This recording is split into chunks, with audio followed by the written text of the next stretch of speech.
Welcome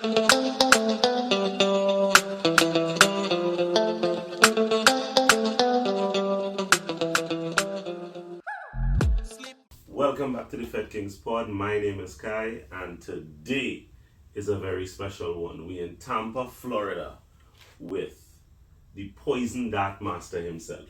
Kai, respect. Kirky-C of Poison Dart. Bless up. Today we'll dive in deep into the world of Sound Clash, of yesteryear, of what he used to do, and what he doing now. Because times have changed. Of course. But you are a legend in these streets, my brother. Respect. How did Kirky-C get into music? How did I get into music? I'm gonna say, well, it started from influence. And the first influence was my dad, because he owned a sound system back in the days. So when I was coming up in the early years, I used to play music in the little bar we owned in the countryside of Jamaica. So that's how I started playing the little 45s on the one turntable in the back of the club. Can't see the dance floor because I'm too young. So I'm DJing from the back room. And I think that's how it kind of, got into me to play music. I think that's where it started. That's where it started? Yeah. When did you found Poison Dart? Poison Dart, a lot of people don't know, it wasn't found by me. The original owner, rest in peace to Father Scat, he passed away last November. He started, he's an American. But he was grown and groomed by a lot of Jamaicans, influenced, like artists by the name of Robert French, or one of the great promoters here in Tampa back in the days. His name was on a lot of these flyers. There he's right there. Purple Man influenced him in the dancehall arena and the reggae arena. So he built a sound system, and he wanted to build a sound system with speakers and stuff. So he came to my record shop and said he want to build a sound. So that's how it started. We built a sound. He realized that it was a dream. It wasn't for him to take it to the next level. Right. So that's where he recruited me and Redman, another legendary selector from Poison Dart. And so he started it. We took it over, and that's when Poison Dart was born. Wow. About 93, 94. A long time ago. Long time ago. I was a little lad. It's okay. How was it being a Jamaican sound based in the US? It's wonderful, to be honest with you. I make a living from this. Right. I don't do nothing else but music. It's what I do. I play music, I set up production. So being in the US, I think it would have been the same thing if I was in Jamaica, living in Jamaica, or it's the same thing. It's the same people. They want entertainment. They want music. So I don't think anything is different. I see sound system in Jamaica. They have their sound truck, their big speakers. They have this, they have that. We have the same thing. We do the same huge parties, same events. So I don't really think it's they probably get a chance to go later at a dance. But other than that, I don't think it's any big difference to me from what I see when I go to Jamaica or I see on YouTube. Same exact thing. The rise of Poison Dart. You told me it was, you didn't start it. Right. But it was bestowed upon you. Yes. And you took it to the next level. Karate Gun, History Dance. 98. Skating Ring. A lot of stuff, bro. So 93, Labor Temple in Ybor. Poison Dart. Well, this is before Poison Dart. It's a Super G. Bounty Killer. I think this was his first time in Georgia. King Waggy T. Oh, Luciana. That was his first time in Tampa, I think. That's a lot, bro. 95. Base Odyssey. Poison Dart. Glamour G, Lenny and Squid G. Beating him on. Bounty Killer Tour. 99. A lot of history on these walls. A lot of history. Ojo Banta, I think it was the first time we brought him to Jacksonville and Tampa. That's 95. 94, sorry. A lot, yo. A lot. In Wanda. Tony Mataran. whole lot of flyers. You kept them all. Yeah, well, most of them. Crown and it's a lot, bro. Lot of history. Bermuda, Black Chinese. See, featuring Kirky-C and Dopes. So it wasn't before it's not. It was Kirky-C and Dopes playing Black Chinese alongside Playboy, Bermuda. That's when Black China was making the transition from being on Poison Art to Black China CDs blowing up and people were booking Black China. So I had to go with Dopes as Black China. Good old days. A lot of history. Yeah, I almost right here. It fell down. Which flyer was that you was looking for? That's the DJ Khaled, Poison Art at Tropics. Long time. Before Khaled was Khaled. What year was that? Oh, bro, I'm gonna say probably. I'm gonna guess 2000 probably, or 98, 99. I'm finding something to you. And these are the trophies, you know. U.S. Rumbles in here somewhere. And that was the big one in the back. That's a vintage clash. That was Poison Art, and I think it was Poison Art and Addies. No, Poison Art and Downbeat versus Addies and Mighty Crown, and we won the trophy right here. Gulf War, and that's the U.S. Rumble back there, the big one. That's what we won in I think 2002. That's what took it to the other level. That one. Yeah, I feel the straight lines wrong from Trinidad. That is it. This was a historic moment too.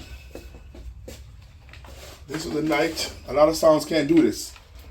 We had 2 clashes the same night. So one team went to Atlanta. I think Jamie went, and me and somebody went to Miami, and we won that one. 2 clashes the same exact night. A lot of sounds can't do that, but we did. You know, history. It took us to the other level. Mm-hmm. When Poison Art was built, I guess you could say I was hungry. Mm. It don't matter what sound system you were, came to Tampa. As a matter of fact, a lot of those dances is on this wall. Whether it was Stone Love, Bass Odyssey, Waggy T, whatever sound system that came to Bodyguard, whoever we played with that Saturday night at Labor Temple, because a lot of people don't know that the mecca for dancehall started at the Labor Temple in Ybor City. It's still there. It's called the Castle now. That was our dancehall arena. Once you come there with Poison Art, we're gonna play, we're gonna party, have a good time, we're gonna fete, but we're gonna clash in the morning. So we were known as a clash sound. No matter who you were, we're gonna turn it into a clash. To the point where some sounds didn't want to play with us because we're gonna war. We're gonna flip. Once the dance nice, promoter make his money, yo, get the dub box ready, war. So that kind of, people look at us like, yo, these young guys are they hungry, they're doing good, they want to clash, and a lot of people gravitated to that. So that was a rise. You said something that caught my attention because I remember one of the first times I met you, I asked you what was that on your chain, and you couldn't understand. What, you don't know what this is? It's an artificial needle. You know, I'm not gonna put an MP3 or a CD on my chain. It's an artificial needle. It's a real needle put on a turntable. Still have it. Yeah. You say get the box ready, so what it was actually playing on turntables? Yes, get the dub box ready. My dub boxes are around here somewhere.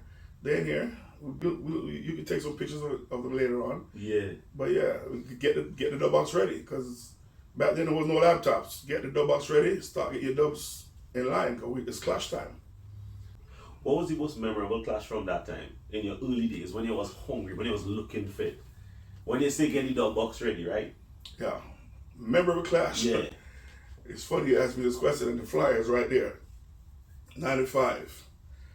Poison Art, Rainbow Disco, and Black Star at the Labor Temple.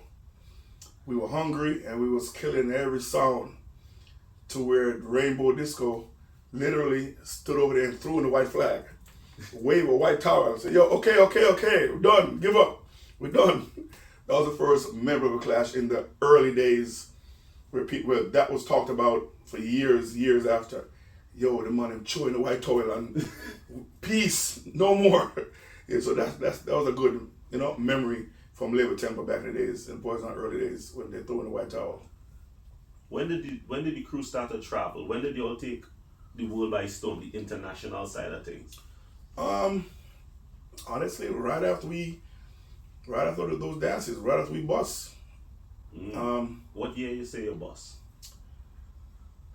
After we bust 94, 95. Long time. Yeah, we bust. We started going everywhere. Our favorite place to go back in the days, we used to do a lot of dance in Bermuda. We was in Bermuda regular. I love Bermuda. I love Bermuda too. I had a lot of good friends in Bermuda. Me too. Cayman Islands, we was in Cayman Islands a lot, to where custom used to stop us every time. Why did you fly to Cayman last night to DJ or to perform, and now you're back in Miami Saturday morning? I'm like, sir, this is what we do. That don't make no sense. Go sit in that corner over there, and they dig you down and search this and search that, and let you through. Cayman, Virgin Islands, Bermuda, Jamaica, of course. We gonna say what? Hi, my name is Smalley, and Hi, your name is Smalley, and what? my name not Smalley. Your name is Smalley. But you smaller than me. Am I? Hello! You're surely Madman Smalley. We in Tampa, Carnival just done, and you don't know, it just vibes in. And Father's Day, ladies, bring out the fathers, and if not a father, if there's a father, bring them also to Rhythm Music Festival, and we are the waterfront of the water, some kind of something in Tampa. Hello! Dubs. He's a man with plenty dubs. How much dubs do you think Poison Dart songs have? I can't give you a definite answer, but it has to be in the millions. I'm gonna say minimum 2 million US worth of dubs. I wish I could get a refund on a quarter of that right now. I could buy some amplifiers and some speakers, but yeah, it's a lot. We used to invest heavy in dubs back in the days, but that's what we was doing, and we was trying to take it to the top, and we took it to the top. Went to the mountaintop, look up, and said, "Okay, feel nice up here, but what's next?" Right. But yeah, it's a song that's well rounded. Everybody knows worldwide that it's a well-rounded sound. It's a well-rounded war sound. It's not any sound could run up now or even then. You could have problems that night. So yeah, we have a lot of dubs, a lot. You have a top 2, top 3 that you like? Top 2, top 3. Yeah, Dennis Brown. Everybody know that already. Dennis Brown, Friends for Life. Poison is my song for life. That was a big tune. And there's a Luciana that became an anthem over the years. Them say, "Wagon by the morning, boy, can't come good in the evening." Yeah, we was one of the first songs we bust that song on a signature rhythm that Poison Not Bust called the Third World, that every song is voicing on now, but we were the first song to take it to the dub plate. And yeah, those two, some of my favorite. Sizzler, Guide Over Us. Yeah, on dub plate, we was the first song to voice that, voice that here in Tampa when Sizzler Ballin just start picking blocks, I grew him blocks back in the day, so yeah, I'll say those top 3. Any iconic dub plate stories you have, boy? Like you record a dub plate in the backseat of a car, or it was lineman, or The best iconic story for us, Caperton and Beanie Man and Anthony B was in town. It was a Sunday. They had a show at John's Landing. And we took them to a new studio down in Nebraska, and we voiced. We voiced a lot of dubs that evening. They went to the show. And when they left, we started listening back to the dubs. Everything was distorted. Everything distorted. Like if we voiced 16 dubs, only 2 of them was good. So I went to the show and said, "Guys, I need to get these voiced over, blah, blah, blah, blah." He said, "Well, the next stop is Orlando." You got to come to Orlando.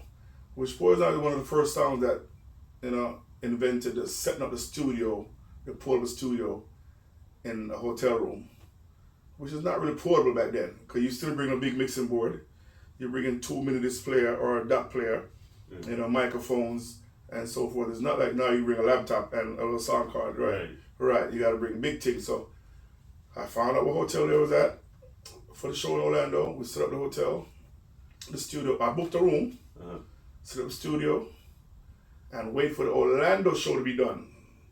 They made it back to the hotel maybe 1, 2 o'clock in the morning. I said, guys, I need my dubs. I said, Kurt, I'm retired. I'm like, bro, y'all told me to come to Orlando. I'm here. I need the tunes. I beg. Finally, at the 3 o'clock bells, Capleton and Anthony B, they make their way to the room. I would start voice. Now, when Capleton a voice, I'll be stomping and noise and. So no, let's talk. The hotel downstairs start calling, hey guys, keep the noise down. We can't keep the noise down. I'm getting these dubs back. So Capleton voicing, nice, stomping. Finally, they send security, start knocking the door. We're not opening the door. We don't care what y'all do. Y'all got to break in. We need our dubs. And we're going. Then they took the master key and opened the door. The door's latched. You're not getting in here. We got to get these dubs. Finally, we got the last dub. We open the door and they kick us out. I'm like, bye. We got what we came for. Right. Everybody had their rooms and it was fine. Everybody's fine. Exactly. So yeah, that was a good memory. Yeah. What is Poison Dart doing these days? These days we have a solid crew. Mm-hmm. We have one of the top female selectors in the world, also S-Class, on the team. She's doing her thing. I have my team in New York. I have my team in Boston. I have my team here in Tampa. We do a lot of the local clubs here in Tampa. They do a lot of local stuff in their cities. Mm-hmm. Still DJing, still playing music. On my side, I'm still DJing, still playing music until I can't no more, but they won't let me go. I guess I'm doing something right. But my main focus now is production. Production, and we do the concerts, the stage shows, the carnival trucks, whatever you need to get done with the video wall, lighting, sound system, line array speakers. That's what we're doing heavily right now.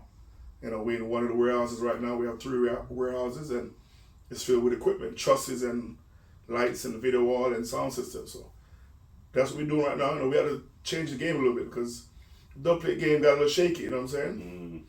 I always say the artists don't respect us like how we respect them, because the prices started getting ridiculous to where you can't compete like you would like to. Mm-hmm. You have a song class, you're charging $5,000 to a promoter, and your opponent might be charging $5,000, so that's $10,000. Mm-hmm. And then you have the artist charging you $1,000, $1,500 for one song. And you need 5, 10, 15 of that. You need 50 of that. Right. Oh. You know what I'm saying? Yeah, to compete. Big numbers. So it just became stupid. And you talk to them and say, yo, this don't make no sense. His dubs used to pay $300 for, or artists used to pay $300 for, now they're at $1,000.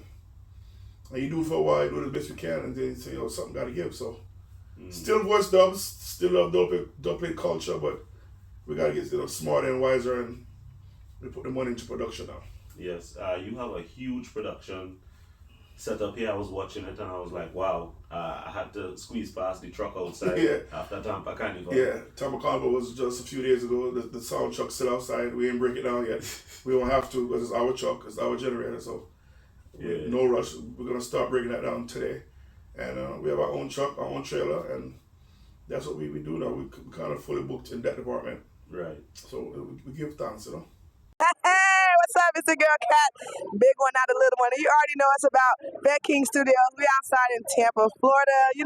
We're here bringing you all the exclusive news all over the world. But I do have to let you guys know about Rhythm Music Festival. It's going down here in Tampa, Florida, Waterworks Park. It's a free family fun day event, so make sure all of you come out and check out the thing. We're doing something different. Caribbean Heritage Month, Father's Day, Juneteenth weekend. We're kicking it off right here in Tampa, Florida. So big up yourself. Oh, the Rod Wave. Okay, well, we used to A lot of people know Rod Wave. He's a mega superstar right now. He's from St. Petersburg, Florida. We was doing sound for him when he was young, 14, 15 years old. So when he became a superstar, his management reached out to us to do his first worldwide tour. That was in 2020. I never did one of those before, you know. So I reached out for help to a gentleman, rest in peace, Demasio. He just was a gentleman that taught me a lot about production and why I should get into production. He's in charge of CMB, which is Moneybag Yo, Yo Gotti, that whole camp. He's in charge of their production, and anywhere they go, he have to be there or he sends somebody. So I reached out to him for help. Said, "Yo, we have a worldwide tour or a nationwide tour with this gentleman named Rod Wave. I need your help, cause we have shows every night in every different city." And I brought him in on a tour, and we negotiated a deal with a record label, and we started Rod Wave tour. It was August 3rd, 2020. Yeah, and it was over August 13th because COVID shut the country down. We was in Baltimore, set up, did sound check, just waiting for gates to open. And we heard the news over the television that America was shut down, and we had to break down everything and start making our way back home to Florida. Wow. So big up to Maceo. He's one that got me into the production side of things, and said, "Kurt, that's where the money is." Because if you think the artist charging $250,000, a rapper charging $250, the production guy is making $500. So look into that. So that's why we're here now doing this. Right. What advice you would have for the next generation? Because I was one of the guys in this camp 10 years ago. I came around, you showed me different things. I built trucks with you all. Yeah. I went on the road. Right. But first of all, don't be afraid to help people. Because your blessing is your blessing.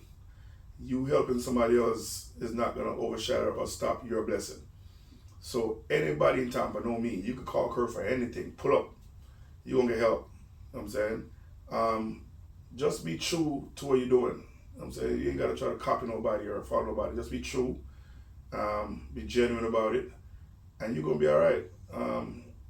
And don't think about, this is very important too, if we're talking about DJs, don't just think about your culture or your genre.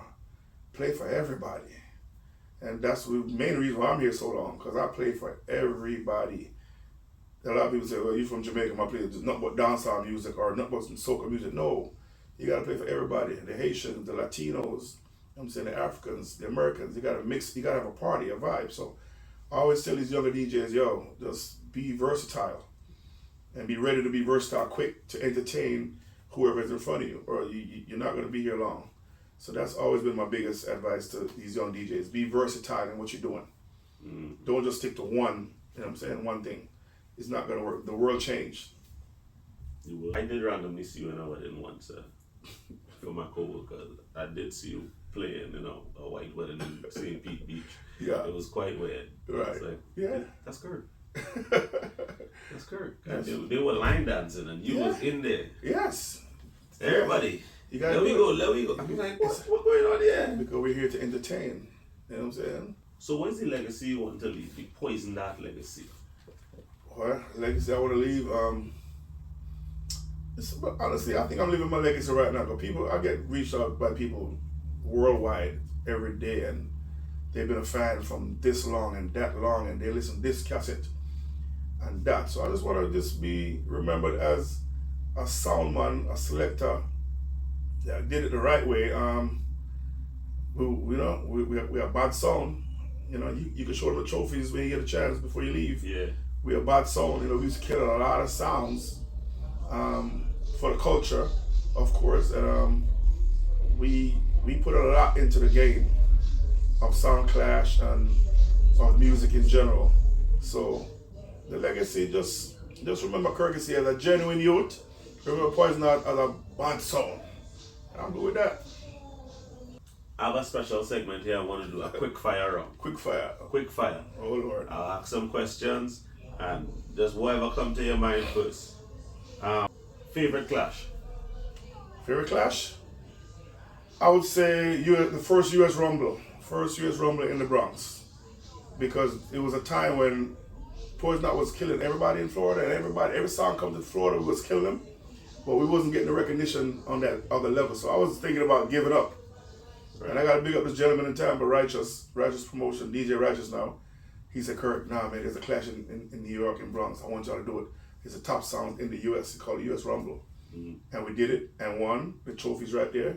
And then that just took it to another level again. Like right where you was about to give up, that one clash, worldwide. You have a dream, dub? A dream that I would want? Mm-hmm. No. Because you have so many. I have so many. I heard a song the other day. It was a bit of good. I'm working on it. The new song, people might know, some might don't. It's the new Sting and Shaggy. Oh, yeah, I did hear something. Yeah, I would like, I want a Sting and dubplate. So I'm working on it. A Sting dubplate. Sting and Shaggy. I want a combination. Right. Yeah. So because nowadays I voice quality, not quantity, because it don't make no sense no more. So if it's a good song, I'm gonna voice it and put it in a box for the next generation of Poison Knot selectors to have. So yeah, that's Sting and Shaggy. I would like that. A song that you respect the most, other than Poison Knot. Song that I respect the most. Yeah. Jaja. Other than Poison Knot. You know what? I'm not gonna give one of the giants. I have a good friend in Antigua. He have a song called Real Sound. Y'all look him up. Real Sound. He came into the game, spent a lot of money, created a lot of impact, still creating impact. And yeah, I voice a lot of his dubs, I mix a lot of his dubs, and I see the quality of work that he's putting in. So, Real Sound from Antigua. What's next for Kirky-C? Kirky-C? Buying more speakers. Just getting bigger and bigger in the production world. There's still heights that we need to be, to reach where we want to be. We're doing good. We're doing big productions, but there's bigger. I want to be able to do Raymond James or Emily Arena. You know what I'm saying? So yeah, I would like to get to that level where I could do some arenas in the production world. I'm fine with that. Where can people find you and follow you? Facebook, Poison Knot Sound Florida. Richard Salmon on Facebook. That's my government. It is what it is. Thanks to Facebook. Instagram, Poison Knot Tampa. Kirky-C, Poison Knot Sound Instagram. Yeah. Well, thank you for coming on the podcast. Respect. I really appreciate this interview because as a young person in the music, when I first came up, one of the first people they said you have to go to was Kirky-C. And I came right to this studio here and sit down and learn and listen and pay attention. Respect. Big up to you and Baby G for bringing me here the first time. Big up Baby G. Here. Yeah. The Trinity connection. Yeah, boy. Thank you, my brother. Respect. This has been another episode of the Fete Kings podcast. Thank you for watching. Fete Kings.